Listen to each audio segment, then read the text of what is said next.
নমস্কাৰ mister AMD Abhijit ডেকা YouTube চেনেললৈ আপোনালোক সকলোকে স্বাগতম জনালো। আজি এটি বিশেষ কবিতা আপোনালোকৰ মাজত আগবঢ়াইছো।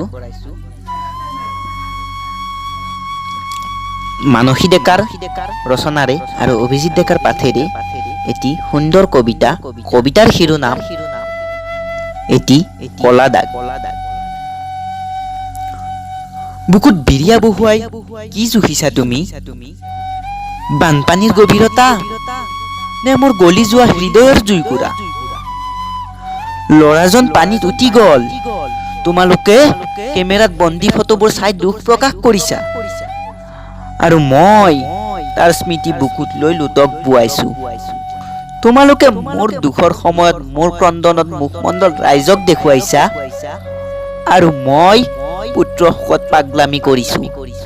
সি নদ জাপ দিয়া নাছিল, এজনক বচাবলৈ গৈ সিও উঠি গৈছিল।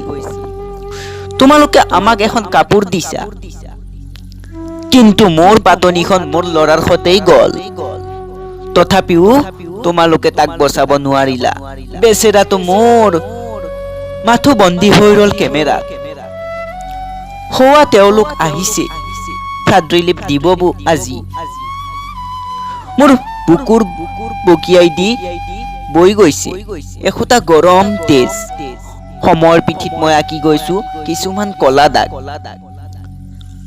সৰাপাত এখিলাৰ দৰে সৰি সৰি পৰিছে বিষাদ আৰু হুমুনিয়াই বোৰ গজিছে বুকুৰ চৌপাশে।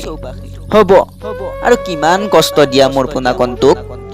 সি যে এটা নদী বৈ গল মোৰ অশ্ৰুৰ খুঁটত, মাথো দি গল বুকুত এটি কলা দাগ।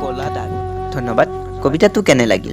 যদিহে ভাল লাগিছে এই চেনেলটো সাবস্ক্ৰাইব কৰক, লগতে এই কবিতাটো লাইক কৰিব, আপোনাৰ মন্তব্য কমেন্ট যোগে আগবঢ়াব, আৰু যদিহে ফেচবুকত চাই আছে মোৰ এই পেজটি ফলো কৰিব। ধন্যবাদ।